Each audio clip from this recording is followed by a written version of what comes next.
fairly amazing that a bunch of local people can come together and make something as big as this happen. Everybody is welcomed whenever they come, and they're helped in every possible way. Without it, Youghal would be a very sad place. Because if I'm right, and I hope I am now, that Sister Maura and Marie Power and Margaret McCardle held that first meeting in the Holy Family Hall, I think back in March 1997.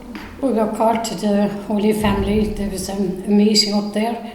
They wanted, like Marie and Margaret McCardle, they wanted to bring community development to Youghal. I was working in Dublin as a community consultant at the time, working with lots of different community projects. And what I saw in Dublin was that there were local, what they called community development projects, CDPs, were being set up in particular areas, set up by local people to address local issues. So at the time it just seemed like a very progressive kind of community model, that people would organise themselves, run themselves and decide what the priorities were. And we went up there was Sister Maura and a nice gathering, different ones, and we got a great feedback on what was going to happen and what could be done for community development in Youghal. There wasn't anything like that down here. So then we came down and said, look, what do you think of this idea? And invited other people to speak on it. There were some in Cork City, so we invited people down from Cork City as well to talk about CDPs there and why it's important that local people run and to take ownership of their own project and respond to their own needs. Then we came down to, would you believe it, the community centre. We didn't last long there. And then we had Beechers, 10 North Main Street, 10 Downing Street as we used to call it. And we started in there, And from there, there was men's group, different things snowballed in there. It was a new kind of model of working on one hand, it's local people running their own project, but there's another side of it that is actually quite professional, because you're getting funding from the government. You have to account for it, you have to have policies and procedures, so it wasn't we could be willy-nilly with it. But that's what made the organisation, I think, as strong as it is as well, because it had to be set up properly. We heard this place was for sale, so we said we'll have a go, and hard going, do you know what I mean? I went around to different auctioneers to know how they value it, which they did, and would you believe it kind of was what church was looking for, and we bought it from Tom Brown.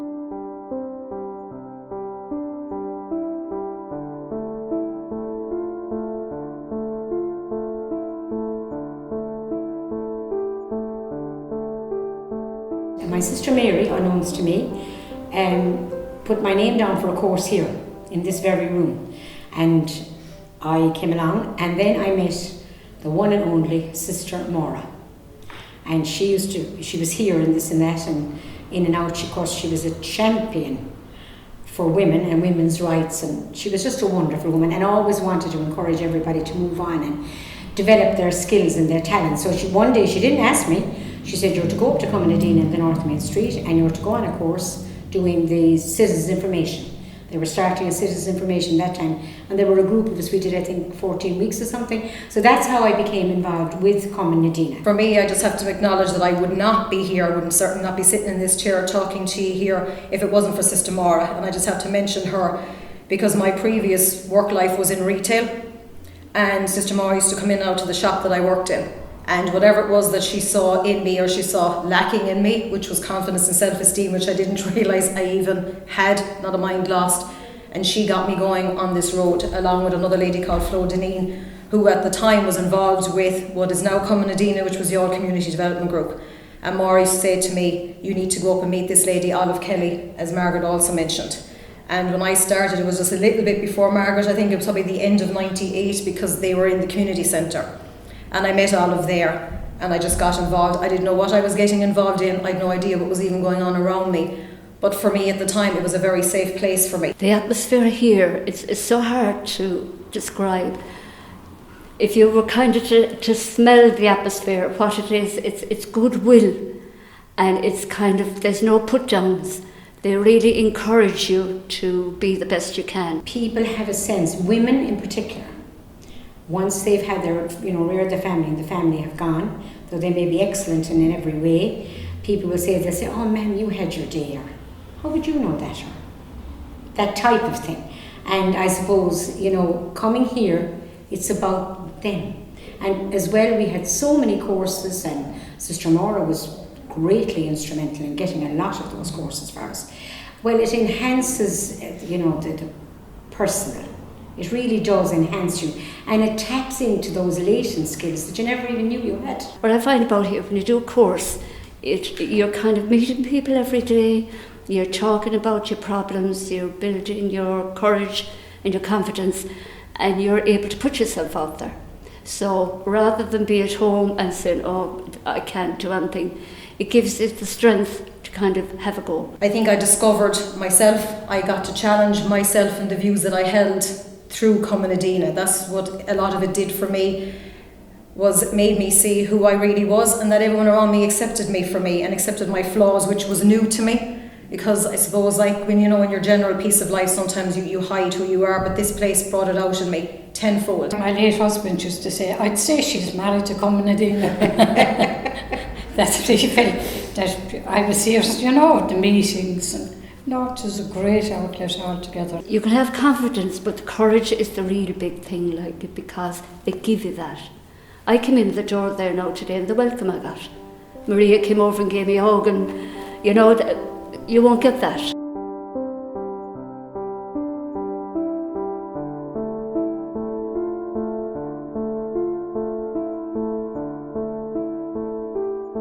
Sometimes people say community development, and actually what they mean is infrastructure, like roads and buildings. But actually what we're talking about is people. So we're constantly talking about people coming in here. It could be for education, it could be for employment services, it could be to attend a class or a course, it could be mental health, it could be addiction services. So there's a range of activities that people come in for, and not everybody knows what they're coming in for, which is important. But they're not to leave here without getting something. That's the kind of the motto of this place, that when somebody comes in the door, they're offered support, help, advice. It could be telephone calls that need to be made for them. You know, 'cause not everybody has the same opportunities in life to go and get access to education or employment, and they can often find other ways forward by coming in here and getting a bit of support to just take that step forward. We started up a little group in the kitchen every Wednesday afternoon. There was only 5 or 6. Our aunt, and poor Auntie Marianne, I don't know what age she was, she'd come down and she was falling asleep and everything. But to try and keep the little group going, you know, she'd be there. So we really advanced from that. And the group got bigger and bigger and bigger. And we're still here 17 years later. Over the years, I've done so many courses here and have a lot of certificates, and then did the back to education, explore your work options. From explore your work options, went up to further education, found out you were doing history and tourism, and a few of us actually did the course, brilliant course, and from that I got work in the collegiate church. The contributions are different, you know, from cleaning buildings to running programs to filming. It can be different, but all the contributions are valued. So I think it's, you know, it's just the longevity of it at this stage and having such a great resource. We helped get fair trade for Youghal. It started with a little group in number 10. They were a food group. You know, they did all their training and stuff, and then we approached the councils when we had them. The disability group, the community bus was another. It was our coordinator here, Marie McCarthy, that was instrumental in getting a bus gifted, and that's gone on in its own journey now with its own group looking after it.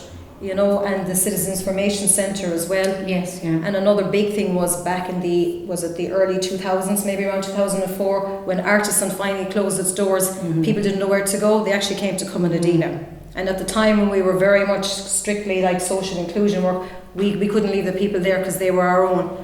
And we were instrumental in getting Cora O'Donnell and the community, the Youghal Employment Services here to Youghal, and she's going with 12 years now. And it was to reach out to people for whatever reason who felt marginalised and maybe isolated, could be for any reason that they did, and that it was to draw these people in, give them a platform, give them a chance to, you know, to do something and to even stop and think about themselves, I think.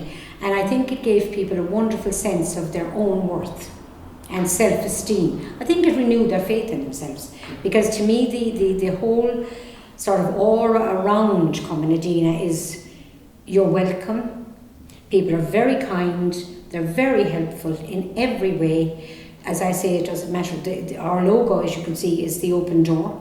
And it is an open door, and everybody is welcomed whenever they come, and they're helped in every possible way. Yeah, I mean, I would echo that. I mean, that's fairly amazing that, you know, a bunch of local people can come together and make something as big as this happen. So it's very empowering as a feeling.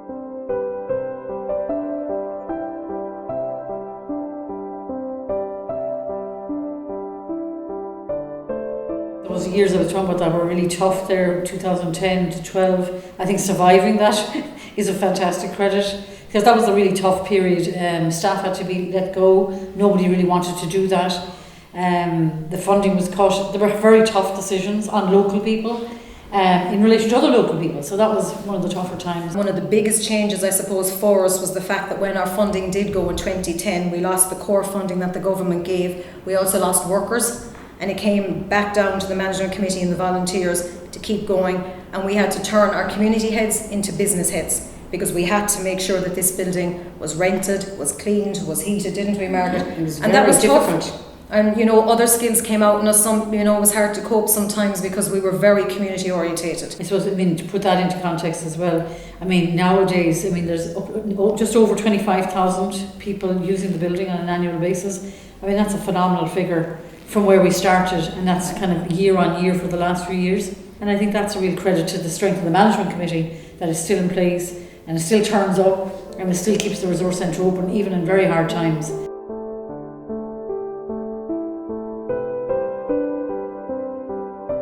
Community development to me means people of all shades, hues, sizes, classes, creeds, you name it.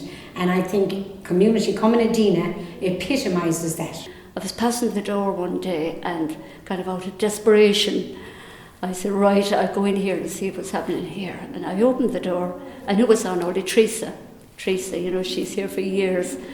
And I opened the door and she says, hello, come in, would you like a cup of tea? And when she said, would you like a cup of tea? That finished me. I said, I have a friend here for life. I have to say, when I discovered it, it became my passion. I used to joke that it was nearly injected into my veins. So much so that when there were changes in the government and they did what they did, I suppose I, along with a lot of people, got very angry over it. Because I felt they didn't have the faith in it that the people had, and we still have. And I suppose, like, we're committed, we're stubborn, but I think we've done a great job in Youghal. Well, I hear it a lot all the time, in lots of different ways. People who were either, say, service users here, some of them work here now, some of them are in other jobs, and they tell me that it's made such a difference to their lives in terms of choices. You know, what it does is builds people confidence, you know, personal development, and so it gives them the support sometimes to make positive choices rather than not, you know, and that's what you hear about later. It could be a few years later, and somebody say that course I went to, that makes such a difference to what I'm doing now, and it opens up loads of other opportunities. So it's those little moments really in people's lives that hopefully a lot of them have happened here.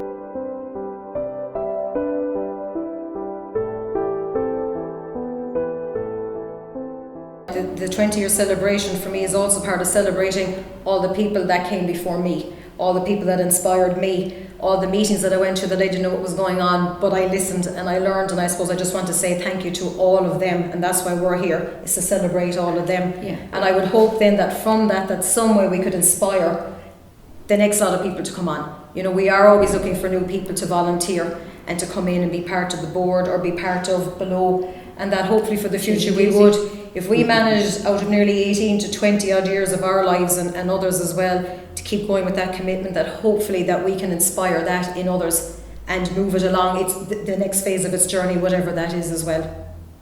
I think that the like of us could buy this building, you know, that's one thing anyway. I could say, to say like the couple that's in the committee could purchase this building, you know. It's outstanding. It's been a wonderful success story by, we'll say, just people who started out with a very simple idea, but who had a doggedness. That's the one thing that strikes me. Really, most people here are volunteers. Yeah. And I suppose we are heading in a slightly new direction. It's not very different from the things we're doing, but we're hoping to develop more of the social enterprise aspect of the work, so that meals and catering and training can be done to enhance kind of local skills and local job opportunities. And Olive used to say to us at the end of the list, have Fun. fun, F-U-N. And I think we've had that. It's been wonderful. It's full of heart. Everybody comes in here, whether it's the people running it, the people coming from doing a course, they're all coming from the heart. And that's what makes it's like a heartbeat. It's the heartbeat of Youghal. I suppose what it's done is taken a journey as well, and I suppose like everything, nothing ever stays quite the same. But what hasn't changed is our determination and our commitment to still working with the people of Youghal.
Let us celebrate the everyday heroism of those who would otherwise go unheralded.